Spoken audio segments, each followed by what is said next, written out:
ದಯವಿಟ್ಟು ನಮ್ಮ ಚಾನಲನ್ನು ಸಬ್ಸ್ಕ್ರೈಬ್ ಮಾಡಿ. ನನ್ನ ಹೆಸರು ನೇಹಾ.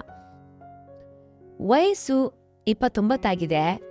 ಆದರೆ ಜನ ನಾನಿನ್ನು 24-25ರ ಹುಡುಗಿಯಂತೆ ಕಾಣಿಸ್ತೇನೆ ಅಂತ ಹೇಳ್ತಾರೆ. ಸೊಂಟದವರೆಗೆ ಕಪ್ಪು ದಟ್ಟವಾದ ಕೂದಲು, ದೊಡ್ಡ ದೊಡ್ಡ ಕಣ್ಣುಗಳು, ಗುಲಾಬಿ ಬಣ್ಣದ ತುಟಿಗಳು. ಇನ್ನು ನನ್ನ ಫಿಗರ್ ಬಗ್ಗೆ ನೀವೇ ಸ್ವಂತ ಅರ್ಥ ಮಾಡ್ಕೊಳ್ಳಿ. ನಾನು ವೈಟ್ ಕೋಟನ್ನು ಧರಿಸಿ ಕ್ಲಿನಿಕ್ ಒಳಗೆ ಹೋಗುವಾಗ ರೋಗಿಗಳ ಒಂದು ದೃಷ್ಟಿ ಇದೆಯಲ್ಲ, ನನ್ನ ಮುಖ ಬಿಟ್ಟು ಕೆಳಗೆ ಜಾರುತ್ತೆ. ನಾನು ಡಾಕ್ಟರ್. ಹಳ್ಳಿಯ ಹತ್ತಿರದ ಒಂದು ಚಿಕ್ಕ ಪಟ್ಟಣದಲ್ಲಿ ನನ್ನ ಕ್ಲಿನಿಕ್ ಇದೆ. ನನ್ನ ಧ್ವನಿ ಸ್ವಲ್ಪ ದಪ್ಪ ಆಗಿದೆ, ಮಾತಾಡುವಾಗ ಸ್ವಲ್ಪ ನಗುತ್ತೇನೆ ಅಂತ ಜನ ಹೇಳ್ತಾರೆ. ಅಕ್ಕ, ನಿಮ್ ನಗುವಿನಲ್ಲಿ ಇನ್ನೂ ವಿಶೇಷ ಮಧುರತೆ ಇದೆ ಅಂತ. ಆ ಮಧುರತೆಯೇ ನನ್ನ ಕಥೆಯ ಮೊದಲ ಚಮಚ. ಸವಿದರೆ ಸಿಹಿ, ನುಂಗಿದರೆ ಗಂಟ್ಲಲ್ಲಿ ಸಿಕ್ಕಾಕೊಳ್ಳುತ್ತೆ. ಇಂದು ಬೆಳಗ್ಗೆಯ ಮಾತು. ಕ್ಲಿನಿಕ್ ತೆರೆದು ಒಳಗೆ ಕುಳಿತಿದ್ದೆ. ಹೊರಗೆ ಬಿಸಿಲು ಹೆಚ್ಚಿತ್ತು. ಒಳಗೆ ಫ್ಯಾನ್ ನಿಧಾನವಾಗಿ ತಿರುಗುತ್ತಿತ್ತು. ಆಗಲೇ ಬಾಗಿಲು ತೆರೆಯಿತು ಮತ್ತು ಅವನು ಬಂದ. ಹೆಸರು ಅರ್ಜುನ್. ವಯಸ್ಸು ಸುಮಾರು 32. ಚೆನ್ನಾಗಿರೋ ಬಾಡಿ, ಮುಖದ ಮೇಲೆ ಸಣ್ಣ ಗಡ್ಡ, ಕಣ್ಣುಗಳು ಏನನ್ನೋ ಮರೆ ಮಾಚಿಟ್ಟಂತೆ ಕಾಣಿಸ್ತಾ ಇದ್ವು. ಅವನು ಹೇಳ್ದ, ಡಾಕ್ಟರ್ ಮೇಡಮ್, ನನ್ನ ಸೊಂಟದಲ್ಲಿ ಏನೋ ಚುಚ್ಚುವ ಒಂದು ನೋವಿದೆ. ರಾತ್ರಿ ಪೂರ್ತಿ ನಿದ್ದೆ ಬರುತ್ತಿಲ್ಲ. ನಾನು ನಕ್ಕು ಹೇಳಿದೆ, ಕುಳಿತುಕೋ ಅರ್ಜುನ್, ಮೊದಲು ಬಟ್ಟೆ ಮೇಲೆ ಮಾಡು, ಎಲ್ಲಿ ತೊಂದರೆ ಇದೆ ನೋಡೋಣ. ನಾನು ಗ್ಲೌಸ್ ಹಾಕ್ಕೊಂಡೆ. ಅವನ ಶರ್ಟ್ ಮೇಲೆ ಮಾಡಿದೆ. ಅವನ ಬೆನ್ನಿನ ಮೇಲೆ ಬೆವರ ಹನಿಗಳು ಹೊಳಿತಾ ಇದ್ವು. ನಾನು ಮೆಲ್ಲಗೆ ಬೆರಳುಗಳನ್ನು ಆಡಿಸಿದೆ. ಅವನು ಉಸಿರು ಬಿಗಿ ಹಿಡಿದು ಕುಳಿತಿದ್ದ. ಇಲ್ಲಿ ಒತ್ತಿದ್ರೆ ನೋವಾಗುತ್ತದೆಯೇ ಅಂತ ಕೇಳ್ದೆ. ಅವನು, ಹೌದು ಮೇಡಮ್, ಅಲ್ಲಿಯೇ ಅಂತ ಕೂಗ್ದ.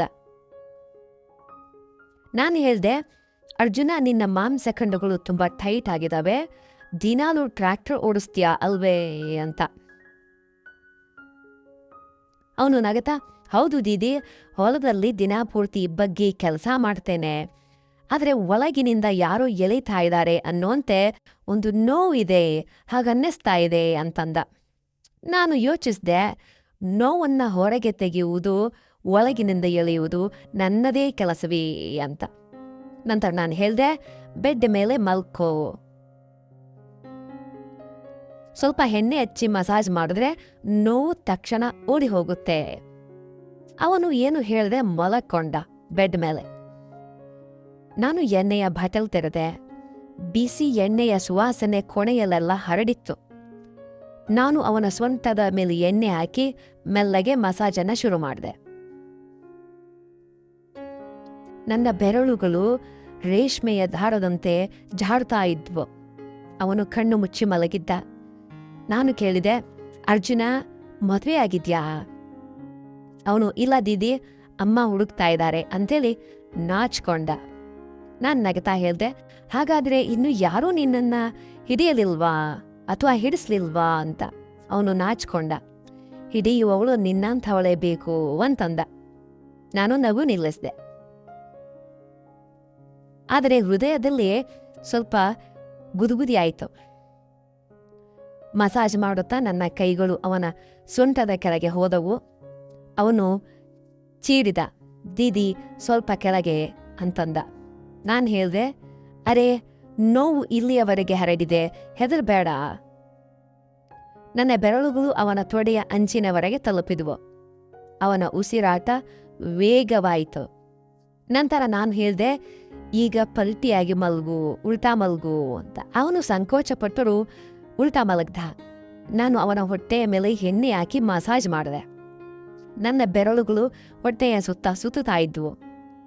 ಅವನಿಗೆ ಗುಳುಗುಳಾಗ್ತಾ ಇದೆ ಅಂತ ಹೇಳ್ದ. ನನ್ನ ಕೈಗಳು ಕೆಳಗೆ ಸರಿತಾ ಇದ್ವು. ಅರ್ಜುನ, ನಿನ್ನ ನರಗಳು ತುಂಬಾ ಉಲ್ಬಣಗೊಂಡಿವೆ, ಮೆತ್ಕಾಗೋಗ್ಬಿಟ್ಟಿದ್ದೇವೆ. ಇವುಗಳನ್ನು ಸರಿ ಮಾಡಬೇಕು ಅಂದೆ. ಅವನು ಹೇಳ್ದ, ಸರಿ ಮಾಡಿದೀದಿ, ಪೂರ್ತಿ ಸರಿ ಮಾಡಿ ಅಂದ. ಈಗ ಕೊನೆಯಲ್ಲಿ ಕೇವಲ ಫ್ಯಾನಿನ ಸದ್ದು ಮತ್ತು ನಮ್ಮ ಉಸಿರುಗಳು ಮಾತ್ರ. ನಾನು ಅವನ ಪ್ಯಾಂಟಿನ ಬೆಲ್ಟ್ ಮೇಲೆ ಬೆರಳಿಟ್ಟೆ, ಕೇವಲ ಮುಟ್ಟಿದೆ. ಅವನು ಚುರುಗುಟ್ಟದ. ನಾನು ಹೇಳ್ದೆ, ಅರೆ ಬೆಲ್ಟ್ ಸಡಿಲ ಮಾಡು, ಉಳಿದಾರ ಒತ್ಕೊಂಡಿರಬಹುದು ಅಂತ. ಅವನು ಸ್ವತಃ ಸಡಿಲ ಮಾಡ್ದ. ನಾನು ಎಣ್ಣೆ ಮತ್ತಷ್ಟು ಹಾಕಿದೆ. ನನ್ನ ಬೆರಳುಗಳು ಈಗ ಅವನ ತೊಡೆಗಳ ಒಳಭಾಗದಲ್ಲಿ.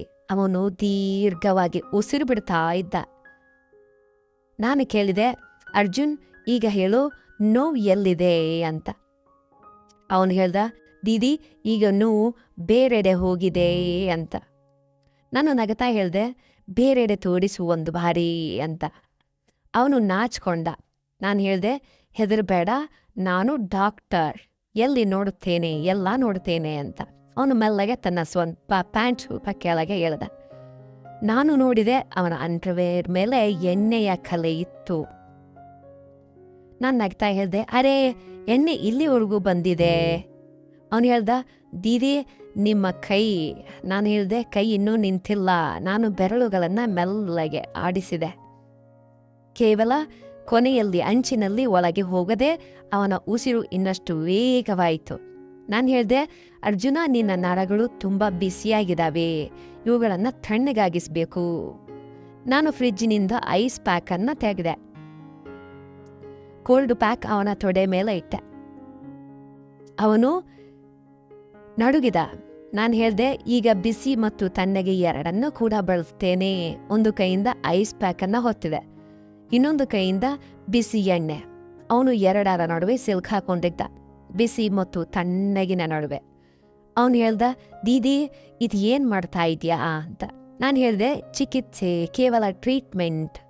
ಆದರೆ ನನ್ನ ಕಣ್ಣುಗಳು ಕೀಟ್ಲೆ ಮಾಡ್ತಾ ಇದ್ವು. ನಂತರ ನಾನು ಹೇಳ್ದೆ, ಅರ್ಜುನ, ಒಂದು ವ್ಯಾಯಾಮ ಮಾಡಬೇಕು, ಎದ್ದು ನಿಲ್ಲು ಅಂತ. ಅವನು ಎದ್ದು ನಿಂತ. ನಾನು ಹೇಳ್ದೆ, ನನ್ನ ಮುಂದೆ ನಿನ್ನ ಕಾಲುಗಳನ್ನು ಅಗಲ ಮಾಡು ಅಂತ. ಅವನು ನಿಂತ.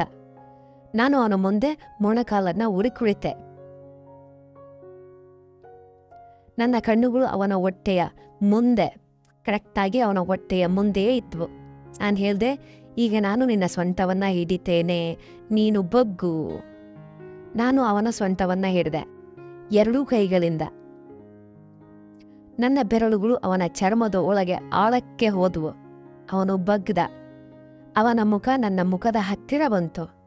ನಾನು ಅವನ ಉಸಿರು ನನ್ನ ಕೆನ್ನೆಯ ಮೇಲೆ ಬಂತು. ನಾನು ಹೇಳ್ದೆ, ಈಗ ಸ್ಟ್ರೈಟ್ ಆಗಿ ನಿಂತ್ಕೋ ಅಂತ. ಅವನು ನೇರವಾಗಿ ನಿಂತ್ಕೊಂಡ. ನಂತರ ನಾನು ಹೇಳ್ದೆ, ಈಗ ನನ್ನ ಸೊಂಟ ಹಿಡಿ ಅಂತ. ಅವನು ಹಿಂಜರಿದ. ನಾನು ಹೇಳ್ದೆ, ಹಿಡಿಯೋ, ನಾನು ಬಗ್ತೇನೆ ಅಂತ. ಅವನು ನನ್ನ ಸೊಂಟವನ್ನು ಹಿಡಿದ. ಅವನ ಕೈಗಳು ಬಿಸಿಯಾಗಿದ್ವು. ನಾನು ಬಗ್ಗಿದೆ. ನನ್ನ ಕೋಟ್ ಮೇಲೆ ಏರ್ತು. ನನ್ನ ಕಮೀಜಿನ ಅಂಚು ಕಾಣಿಸ್ಕೊಂತು, ಅಂದರೆ ನನ್ನ ಪೈಜಾಮಿನ ಅಂಚು ಕಾಣಿಸ್ಕೊಂತು. ಅವನು ನೋಡುತ್ತಲೇ ಇದ್ದ. ನಾನು ಹೇಳ್ದೆ, ಅರ್ಜುನ, ನಿನ್ನ ಕೈ ಯಾಕೆ ನಡುಗ್ತಾ ಇದೆ ಅಂತ. ಅವನು ಹೇಳ್ದ, ದೀದಿ, ನೀವು ತುಂಬ ಸುಂದರವಾಗಿದ್ದೀರಿ. ನಾನು ನಗತಾ ಹೇಳ್ದೆ, ಸೌಂದರ್ಯ ಚಿಕಿತ್ಸೆಗೆ ಸಹಾಯ ಮಾಡುತ್ತೆ ಕಣೋ ಅಂತ. ನಂತರ ನಾನು ಹೇಳ್ದೆ, ಈಗ ನನ್ನ ಹೆಗಲ ಮೇಲೆ ಕೈ ಇಡು ಅಂತ. ನಾನು ನಿನ್ನನ್ನು ಸ್ಟ್ರೆಚ್ ಮಾಡಿಸ್ತೇನೆ ಅಂತ. ಅವನು ಇಟ್ಟ. ನಾನು ಅವನ ಕೈಯನ್ನು ಮೆಲ್ಲಗೆ ಒತ್ತಿದೆ. ಅವನ ಕೈ ನನ್ನ ಹೆಗಲಿನಿಂದ ಕೆಳಗೆ ಸರಿಯಿತು. ನಾನು ಹೇಳಿದೆ, ನಿಲ್ಲು, ಇಲ್ಲಿಯೇ ನಿಲ್ಬೇಕು. ಆದರೆ ಅವನ ಕೈ ನಿಲ್ಲಲಿಲ್ಲ. ನಾನು ಚಕಿತಳಾಗಿ ನೋಡಿದೆ. ಅವನು ನಾಚ್ಕೊಂಡ. ನಾನು ಹೇಳ್ದೆ, ಅರ್ಜುನ, ತಪ್ಪು ಜಾಗದಲ್ಲಿ ಒತ್ತುತ್ತಾ ಇದ್ಯಾ ಅಂತ. ಅವನು ಹೇಳ್ದ, ಸಾರಿ ದೀದಿ. ನಾನು ನಾನು ಒಂದು ನಾಚಿಕೆಯಿಂದ ಹೇಳ್ದೆ, ಯಾವುದೇ ಸಮಸ್ಯೆ ಇಲ್ಲ, ಕೆಲವೊಮ್ಮೆ ನರಗಳು ಉಲ್ಬಣಗೊಳ್ಳುತ್ತವೆ ಅಂತ. ನಂತರ ನಾನು ಅವನನ್ನು ಕೂರಿಸ್ದೆ. ನಾನು ಅವನ ಬಳಿ ಕೂಡ ಕುಳಿತೆ. ತುಂಬ ಹತ್ತಿರದಲ್ಲಿ ಕುಳಿತುಕೊಂಡೆ. ನನ್ನ ತೊಡೆ ಅವನ ತೊಡೆಗೆ ತಗುಲಿತು. ನಾನು ಔಷಧಗಳನ್ನು ಬರೆದೆ. ಬರೆಯುವಾಗ ನನ್ನ ಕೈ ಅವನ ಕೈ ತಗುಲುತ್ತಲೆಯೇ ಇತ್ತು. ನಾನು ಹೇಳ್ದೆ, ಅರ್ಜುನ, ಈ ಔಷಧ ರಾತ್ರಿ ಹಚ್ಚಬೇಕು. ಯಾರಾದರೂ ಹಚ್ತಾರಾ ಅಂತ ಕೇಳಿದೆ. ಅವನು ಹೇಳ್ದ, ಒಬ್ಬನೇ ಇದೇನಿದೀ ಅಂತ. ನಾನು ಹೇಳಿದೆ, ಹಾಗಾದರೆ ನಾಳೆ ನಾನು ಮನೆಗೆ ಬರ್ತೇನೆ, ನಾನೇ ಹಚ್ತೇನೆ ಅಂತ. ಅವನು ಸಂತೋಷಪಟ್ಟ. ನಾನು ಹೇಳಿದೆ, ಆದರೆ ಒಂದು ಷರತ್ತಿದೆ ಅಂತ, ಒಂದು ಕಂಡೀಷನ್ ಇದೆ ಅಂತ. ಅಮ್ಮನಿಗೆ ಹೇಳು, ಡಾಕ್ಟರ್ ಬರ್ತಾ ಇದ್ದಾರೆ ಅಂತ, ಇಲ್ಲದಿದ್ದರೆ ಗ್ರಾಮಸ್ಥರು ಏನು ಹೇಳ್ತಾರೆ. ಅವನು ನಗುತ್ತಾ ಹೇಳಿದೆ, ಹೇಳ್ತೇನೆ. ನಂತರ ನಾನು ಅವನ ಮನೆಗೆ ಹೋದೆ. ಅವನ ಅಮ್ಮ ಬಾಗಿಲು ತೆರೆದ್ರು. ಹೇಳಿದ್ರು,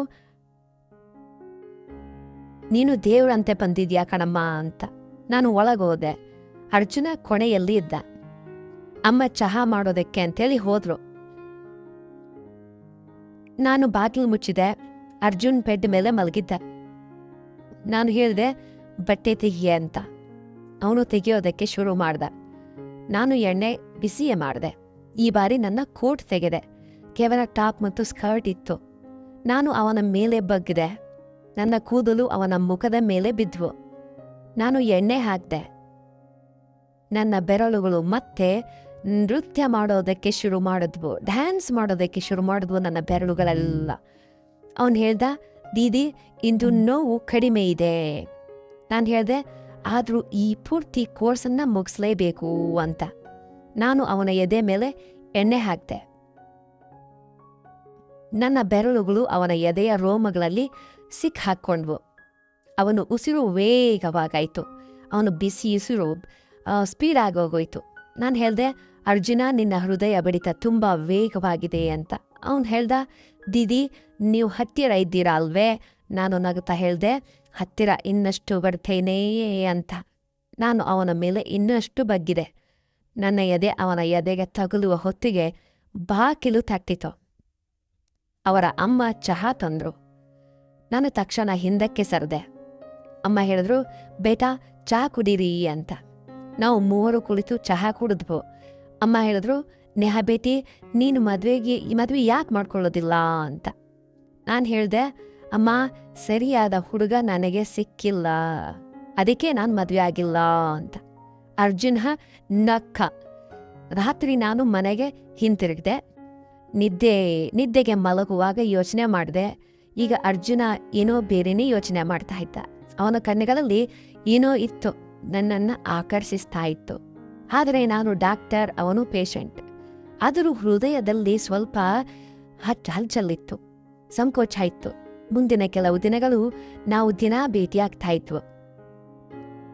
ಕೆಲವೊಮ್ಮೆ ಕ್ಲಿನಿಕ್ನಲ್ಲಿ, ಕೆಲವೊಮ್ಮೆ ಅವನ ಮನೆಯಲ್ಲಿ. ಪ್ರತಿ ಬಾರಿ ಮಸಾಜ್, ಪ್ರತಿ ಬಾರಿ ಇನ್ನಷ್ಟು ಹತ್ತಿರ.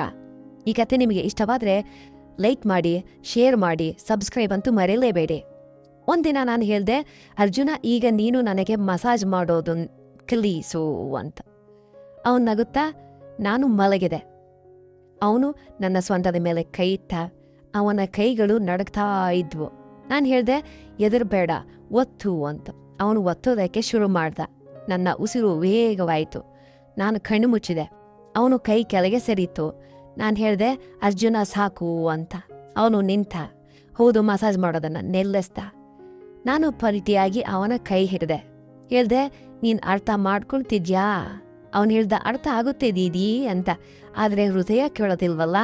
ನಂತರ ಒಂದು ದಿನ ಮಳೆ ಬರಲಿಲ್ಲ, ವಿದ್ಯುತ್ ಹೋಗಲಿಲ್ಲ, ಆದರೆ ಏನೋ ಒಂದಾಯ್ತು. ನಾನು ಕ್ಲಿನಿಕ್ನಲ್ಲಿ ಒಬ್ಳೇ ಇದ್ದೆ. ಅರ್ಜುನ್ ಬಂದ. ಹೇಳ್ದ, ದೀದಿ ಇಂದು ನೋವು ಮತ್ತೆ ಶುರುವಾಗಿದೆ ಅಂತ. ನಾನು ಹೇಳಿದೆ, ಇಂದು ಹೊಸದನ್ನು ಟ್ರೈ ಮಾಡೋಣ ಅಂತ. ನಾನು ಒಂದು ಮೆಷಿನ್ ತೆಗೆದೆ, ಎಲೆಕ್ಟ್ರಿಕಲ್ ಸ್ಟಿಮ್ಯುಲೇಟರ್. ಚಿಕ್ಕ ಚಿಕ್ಕ ಪ್ಯಾಡ್ಗಳನ್ನು ಅವನ ಎದೆಯ ಮೇಲೆ ಇಟ್ಟೆ. ಕರೆಂಟ್ನ ಜಟ್ಕಾ ಕೊಟ್ಟೆ. ಕರೆಂಟ್ ಶಾಕ್ ಹೊಡಿತು. ಅವನು ಬೆಚ್ಚಿಬಿದ್ದ. ನಾನು ಹೇಳಿದೆ, ಈಗ ನನ್ನ ಮೇಲೆ ಇಡು ಅಂತ. ನಾನು ನನ್ನ ಟಾಪ್ ಮೇಲೆ ಕೆತ್ತಿದೆ. ಅವನು ಪ್ಯಾಡ್ಗಳನ್ನು ನನ್ನ ಸೊಂಟದ ಮೇಲೆ ಇಟ್ಟ. ನಾನು ಮೆಷಿನನ್ನು ಆನ್ ಮಾಡಿದೆ. ಕರೆಂಟ್ ಶಾಕ್ ಹೊಡಿತಾ ಇತ್ತು ಲೈಟ್ ಆಗಿ. ನಾನು ಸ್ವಿಚ್ ಹಾಕಿದೆ. ಆ ಅರ್ಜುನ ಅವನು ಹೆದರ್ದ. ನಾನು ಕೂವಿದೆ, ಚೀರಿದೆ. ಆಗೋ ಅರ್ಜುನ ಹೆದರ್ದ. ನಾನು ನಗತಾ ಹೇಳ್ದೆ, ತಮಾಷೆ ಮಾಡ್ತಾ ಇದ್ದೇನೆ, ಚೆನ್ನಾಗಿ ಅನ್ನಿಸ್ತಾ ಇದೆ ಅಂತ. ನಂತರ ನಾವಿಬ್ರು ನಗೋದಕ್ಕೆ ಶುರು ಮಾಡಿದ್ವಿ. ನಾನು ಮೆಷಿನ್ ಆಫ್ ಮಾಡಿದೆ. ನಾವು ಮುಖಾಮುಖಿಯಾಗಿ ಎದುರುಗಡೆ ನಿಂತ್ವಿ. ನನ್ನ ಕಣ್ಣುಗಳಲ್ಲಿ, ಅವನ ಕಣ್ಣುಗಳಲ್ಲಿ ನಾನು ಮೆಲ್ಲಗೆ ಹೇಳ್ದೆ, ಅರ್ಜುನ, ನೀನು ನನಗೆ ಏನಾಗಬೇಕು, ನಾನು ನಿನಗೆ ಏನಾಗಬೇಕು, ನೀನು ನನಗೆ ಏನಾಗಬೇಕು ಅಂತ. ಅವನು ಹೇಳ್ದ, ದೀದಿ ನೀವು ನನ್ನ ಎಲ್ಲವೂ. ನಾನು ಅವನ ಕೈ ಹಿಡ್ದೆ. ನಾವು ಹತ್ರ ಬಂದ್ವಿ. ನಮ್ಮ ತುಟಿಗಳು ಕೇವಲ 1 ಇಂಚು ದೂರದಲ್ಲಿದ್ವು. ಆಗ ನನ್ನ ಜೇಬಿನಲ್ಲಿ ಒಂದು ಫೋನ್ ರಿಂಗ್ ಆಯಿತು. ಹಾಸ್ಪಿಟಲ್ನಿಂದ ಎಮರ್ಜೆನ್ಸಿ ಕಾಲ್. ನಾನು ಹಿಂದಕ್ಕೆ ಸರಿದೆ. ಹೇಳ್ದೆ, ಹೋಗೋಣ ಅಂತ, ನಂತರ ನೋಡೋಣ ಅಂತ. ಅದಾದ ನಂತರ ನಾವಿಬ್ಬರು ಅರ್ಥ ಮಾಡ್ಕೊಂಡ್ವಿ, ನಮ್ಮ ನಡುವೆ ಏನೋ ಒಂದಿದೆ. ಆದರೆ ಅದಕ್ಕೆ ಇನ್ನೂ ಸಮಯ ಬಂದಿರಲಿಲ್ಲ. ನಾನು ಅವನಿಗೆ ಔಷಧ ಕೊಟ್ಟೆ. ಅವನು ಗುಣವಾಗಿ ಹೋದ. ಆದರೆ ಈಗ ಅವನು ನನ್ನ ಸ್ನೇಹಿತನಾದ, ಪೇಷಂಟಿಂದ ಸ್ನೇಹಿತನಾಗಿ ಬದಲಾದ. ಕೆಲವೊಮ್ಮೆ ಬಂದು ಚಹಾ ಕುಡಿತಾನೆ, ಮಾತಾಡ್ತಾನೆ. ಗ್ರಾಮಸ್ಥರಿಗನ್ಸುತ್ತೆ, ಈ ಡಾಕ್ಟರ್ ಸಾಹೇಬ ಇದಾರಲ್ಲ, ಅವರ ವಿಶೇಷ ಪೇಷಂಟ್ ಅವನು ಅಂತ. ಒಂದು ದಿನ ಅವನು ಹೇಳ್ದ, ದೀದಿ ನಾನು ಮದುವೆ ಮಾಡ್ಕೊಳ್ಳೋದಕ್ಕೆ ಇಷ್ಟಪಡ್ತಾ ಇದ್ದೀನಿ, ಮದುವೆ ಮಾಡೋದಕ್ಕೆ ಬಯಸ್ತಾ ಇದ್ದೀನಿ ಅಂತೆ. ನಾನು ಕೇಳ್ದೆ, ಯಾರನ್ನ ಅಂತ. ಅವನು ನಾಚ್ಕೊಂಡ. ನಿಮಗೆ ಗೊತ್ತಾ? ನಿಮಗೂ ಗೊತ್ತು, ನೀವು ತಿಳಿದಿದ್ದೀರಾ ಅಂದ. ನಾನು ನಗ್ತಾ ಹೇಳ್ದೆ, ಹಾಗಾದರೆ ಅಮ್ಮನಿಗೆ ಹೇಳು ಅಂತ. ಅವನು ಅಮ್ಮನಿಗೆ ಹೇಳ್ದ. ಅಮ್ಮ ನನ್ನ ಮನೆಗೆ ಬಂದರು. ನನ್ನ ಅಮ್ಮನೊಂದಿಗೆ ಮಾತನಾಡಿದ್ರು. ಇಬ್ರಿಗೂ ಮದುವೆ ಆಯಿತು. ಮದುವೆ ಎಂಗೇಜ್ಮೆಂಟ್ ಆಯಿತು. ಮದುವೆ ದಿನಾಂಕ ನಿಗದಿ ಆಯಿತು. ಮದುವೆಯ ದಿನ ನಾನು ವಧುವಾದೆ, ಅವನು ವರನಾದ. ಮಂಟಪದಲ್ಲಿ ನಾನು ಅವನ ಬಳಿ ಕುಳಿತಾಗ ಅವನು ನನ್ನ ಕಿವಿಯಲ್ಲಿ ಹೇಳ್ದ, ದೀದಿ ಇಂದು ನೋವು ಸಂಪೂರ್ಣವಾಗಿ ಹೋಗಿಬಿಟ್ಟಿದೆ ಅಂತ. ನಾನು ನಗತಾ ಹೇಳಿದೆ, ಇನ್ನು ಜೀವನ ಪೂರ್ತಿ ಮಸಾಜ್ ಮಾಡುತ್ತೇನೆ ಅಂತ. ಎಲ್ಲವನ್ನು ಮರೆತು ಬಿಡು. ಮದುವೆಯ ಬೇರೆಗಳು, ಜೋಡಿ ಎಲ್ಲವೂ ಮುಗಿದು ಹೋಯಿತು. ಈಗ ಕೇವಲ 30 ಸೆಕೆಂಡ್ನ ಟ್ವಿಸ್ಟ್ ಇದೆ ಸ್ನೇಹಿತರೆ. ನಿಮ್ಮ ಉಸಿರು ಬಿಗಿಯಾಗಿ ಹಿಡಿದುಕೊಳ್ಳಿ. ಮಂಟಪದಲ್ಲಿ ನಾನು ಅರ್ಜುನನ ಕಿವಿಯಲ್ಲಿ ಹೇಳ್ದೆ, ಇಂದು ನೋವಿಲ್ಲವೇ? ಅವನು ನಕ್ಕ. ನಂತರ ಅವನು ನನ್ನ ಕಿವಿಯಲ್ಲಿ ಹೇಳ್ದ, ದೀದಿ ನೋವು ನೀನೇ. ನಾನು ನಗುತ್ತಾ ನಿಂತೆ. ಈ ಕತೆ ಇಷ್ಟ ಆಗಿದ್ರೆ ನಮ್ಮ ಚಾನಲನ್ನು ಸಬ್ಸ್ಕ್ರೈಬ್ ಮಾಡಿ ವೀಕ್ಷಕರೇ, ಲೈಕ್ ಮಾಡಿ, ಕಮೆಂಟ್ ಮಾಡಿ. ಆಗ ಅವನು ನನ್ನ ಕೈಗೆ ಏನೋ ಒಂದು ಇಟ್ಟ, ಏನೋ ಒಂದು ತುಂಬಿದ, ಒಂದು ಪೆನ್ ಡ್ರೈವ್. ಹೇಳ್ದ, ಮನೆಗೆ ಹೋಗಿ ನೋಡು ಅಂತ ಹೇಳ್ದ. ಮದುವೆ ಮುಗೀತು. ರಾತ್ರಿ ಹನಿಮೂನ್ ಸೌತಲ್ಲಿ ಇದ್ದೀವಿ. ನಾನು ಲ್ಯಾಪ್ಟಾಪ್ ತೆರೆದೆ. ಪೆನ್ ಡ್ರೈವ್ ಒಂದು ಫೋಲ್ಡರ್ ಇತ್ತು. ನೇಹಾ ರಿಯಲ್ ಅಂತ MP4 ವಿಡಿಯೋ ಇತ್ತು. ಅದನ್ನು ಪ್ಲೇ ಮಾಡಿದೆ. ಸ್ಕ್ರೀನ್ನಲ್ಲಿ ನಾನೇ, ಆದರೆ 6 ತಿಂಗಳ ಹಿಂದಿನದು.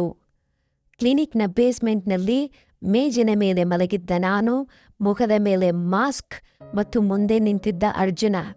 ಆದರೆ ಅರ್ಜುನ ಅಲ್ಲ, ಅವನ ಕೈಯಲ್ಲಿ ಸಿರಿಂಜ್ ಇತ್ತು. ವಿಡಿಯೋದಲ್ಲಿ ನನ್ನದೇ ಧ್ವನಿ ಕೇಳ್ತು. ಏನಂತ? ಆಪರೇಷನ್ ಶುರು, ಸಬ್ಜೆಕ್ಟ್ ನೇಹಾ ಶರ್ಮಾ ಅಂತ, ಮೆಮೊರಿ ಟ್ರಾನ್ಸ್ಫರ್ ಅಂತ. ಡೋನರ್ ಅರ್ಜುನ್ ಆಗಿದ್ದ, ರಿಸೀವರ್ ಕ್ಲೋನ್ ಬಾಡಿ ಆಗಿತ್ತು. ಉದ್ದೇಶ ನೇಹಾಳನ್ನ ಕೊಂದು ಅವಳ ಜಾಗದಲ್ಲಿ ಅವಳ ಜಾಗವನ್ನು ತೆಗೆದುಕೊಳ್ಳೋದಾಗಿತ್ತು. ನಾನು ಕಿರ್ಚಿದೆ. ವಿಡಿಯೋದಲ್ಲಿ ಹಳೆಯ ನೇಹಾ ಸತ್ತಳು, ಹೊಸ ನೇಹಾ ನಾನು ಎದ್ದೆ ಅಂತ. ವಿಡಿಯೋದ ಕೊನೆಯ ಸಾಲು, ಈಗ ನೀನು ನೇಹಾ, ನಾನು ಅರ್ಜುನ ಅಂತ. ಅರ್ಥ ಆಗ್ತಾ ಇದೆಯಾ ಸ್ನೇಹಿತರೆ? ಆದರೆ ಅಸಲಿ ಅರ್ಜುನ ನಿನ್ನೊಳಗೆ ಇದ್ದಾನೆ. ನೀನು ನಿದ್ದೆ ಮಾಡಿದಾಗ ಅವನು ಎಚ್ಚರಗೊಳ್ತಾನೆ, ಹೇಳ್ತಾನೆ, ದೀದಿ ಈಗ ನನ್ನ ಸರದಿ ಅಂತ. ನಾನು ಹೊಟ್ಟೆಯನ್ನು ಮುಟ್ಟಿ ನೋಡಿದೆ. ಒಳಗೆ ಏನೋ ಕಲಿಸಿದ ಅಂತಾಯ್ತು. ಕನ್ನಡಿಯಲ್ಲಿ ನೋಡಿದರೆ ನನ್ನ ಕಣ್ಣುಗಳು ಅರ್ಜುನನ ಕಣ್ಣುಗಳಂತೆ ಕಾಣಿಸ್ತಾ ಇದ್ವು. ಬಾಗಿಲು ತೆರೆಯಿತು. ಅರ್ಜುನ ಒಳಗೆ ಬಂದ. ಹೇಳಿದ, ನಿದ್ದೆ ಬಂತ ದೀದಿ ಅಂತ. ನಾನು ನಕ್ಕು ಹೇಳಿದೆ, ಇಲ್ಲ, ಈಗ ಎಚ್ಚರ ಆಯ್ತು ಅಂತ. ನಾನು ಅವನ ಗಂಟಲನ್ನ ಹಿಸುಕಿದೆ. ಈಗ ನೀನು ಶಾಶ್ವತವಾಗಿ ನಿದ್ದೆ ಮಾಡು ಅಂಥೇಳಿ ಹೇಳ್ದೆ. ಲೈಟ್ ಆಫ್ ಆಯ್ತು. ವೀಕ್ಷಕರೇ, ಹೀಗೆ ಹೇಳಿ ಯಾರು ನೇಹ, ಯಾರು ಅರ್ಜುನ ಮತ್ತು ಯಾರು ಗೆದ್ರು? ಇಲ್ಲೇನೋ ಒಂದು ಕನ್ಫ್ಯೂಷನ್ ಇದೆ ಅಲ್ವಾ? ನಾನು ನಗುತ್ತಾ ಇದ್ದೇನೆ, ಯಾಕಂದ್ರೆ ಈಗ ನಾನು ಇಬ್ಬರೂ ಆಗಿದ್ದೇನೆ ಮತ್ತು ನೀವು ಈ ಕಥೆ ನಿಮಗೆ ಅರ್ಥ ಆಗಿದ್ರೆ, ಎಲ್ಲಾರ ಟ್ವಿಸ್ಟ್ ಅನಿಸಿದ್ರೆ ಏನು ಆಗಿರಬಹುದು ಅನ್ನೋದನ್ನು ಕಮೆಂಟ್ ಬಾಕ್ಸ್ನಲ್ಲಿ ತಿಳಿಸಿ. ನನ್ನ ಕನ್ಫ್ಯೂಷನ್ನ ದೂರ ಮಾಡಿ, ನಿಮ್ಮ ಕನ್ಫ್ಯೂಷನ್ನ ದೂರ ಮಾಡ್ಕೊಳ್ಳಿ. ದಯವಿಟ್ಟು ನಮ್ಮ ಚಾನಲನ್ನು ದಯವಿಟ್ಟು ಸಬ್ಸ್ಕ್ರೈಬ್ ಮಾಡಿ. ಇದೇ ಥರದ ಹೊಸ ಟ್ವಿಸ್ಟ್ ಇರುವ ಒಂದು ಕಥೆಗೋಸ್ಕರ ಸಬ್ಸ್ಕ್ರೈಬ್ ಮಾಡಿ. ಧನ್ಯವಾದಗಳು. Take care. Tata, bye bye. Comment ಮಾಡೋದನ್ನು ಮಿಸ್ ಮಾಡಲೇಬೇಡಿ.